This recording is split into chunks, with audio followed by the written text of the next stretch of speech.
At the beginning of the course, I promised that I'm going to share with you a story of running away from the stage. But rather than just sharing the story, I would like to give you some lessons that I've learned that you can implement in your own life to build your core confidence. So look, many years ago, probably 10 years ago, when I was at university, I was a member of the organization called ISEC. And at some point, we were supposed to deliver a presentation to entice new students to join our organization. So roughly 100 people showed up, and I was one of the speakers. And you know what? Quite frankly, I didn't take it that seriously. I didn't prepare properly. And as I was sitting waiting for my turn, I felt pretty okay. I felt fairly confident. But then at some point, something happened. And a few minutes before my turn, kind of looked around. I see all those people, and I started feeling all of those emotions of anxiety. And back then, I didn't know about the principle of turn anxiety into excitement. I had no idea. What I knew was that my heart was beating faster. I was sweating profusely. I felt almost like my hands were shaking. I felt like if I have to go there in a few minutes from now, I'm gonna pass out from anxiety. I felt like I'm gonna have a full-blown panic attack. And what did I do? Well, at some point, I literally said to my friend, man, I have stomach problems. I have to go. And before my friend could say anything, I think he said something like, hey, but you have to give a speech. I just run off. I opened the doors and I left. And everyone was shocked, right?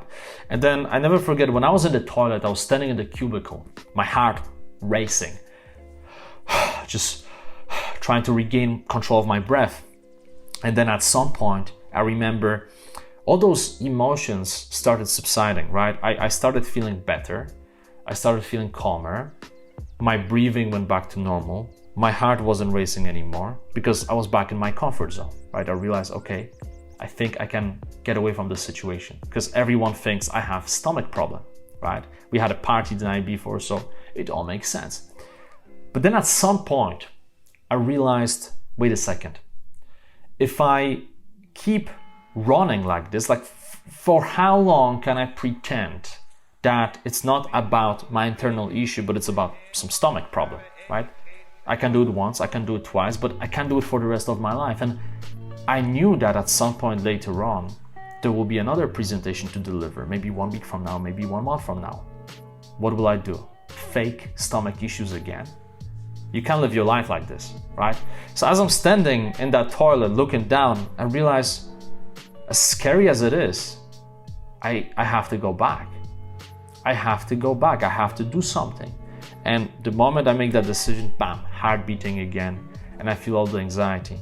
But eventually I push myself because I realized that, look, the potential pain of going in there and pushing my comfort zone and just doing a presentation, saying something, saying anything, that pain was much smaller than the potential pain of having to go through all of this bullshit for years and years, and who knows, maybe for the rest of my life, running away from situations. I knew that it wasn't the way to live my life. And that pushed me to go in there. So I never forget, as I was approaching the door with heavy legs, I opened the doors, and it's almost like a dream. I don't remember exactly what happened, right? I remember I walked in and someone else was already presenting, and I just barged in and I started talking because I knew that if I wait for my turn, there's no way I'm gonna have a panic attack. So I started talking, and I don't even know exactly. I started talking some random things, but I became more and more comfortable as I kept going. And at some point, after a few minutes, I realized, wait a second, it's going well. No one is throwing potatoes at me. It's okay, right? And after the situation, so I learned a bunch of different lessons, right? But I think for the purpose of this course, the most important lesson was that, what do I assign pain to, right? And it's really important that you think about it in the context of your life, because my assumption is, if you're taking this course, the course is about core confidence. Well, you probably struggle with confidence. You probably struggle with being anxious from time to time. You probably struggle with low level of self-esteem. So I bet you have situations where you want to do something, you want to take that step, but something is holding you back, right? As I said in the first video, you feel this feeling in your stomach and you can't get yourself to do it. And the question is, what do you assign the pain to, and what do you assign the pleasure to? And it's just about reframing. When next time you have to approach this really scary and difficult situation. Rather than focusing on the pain of this situation, focus on the pain of not doing what you have to do. And also, at the same time, think about the pleasure of making it happen. So powerful, right? It is so powerful.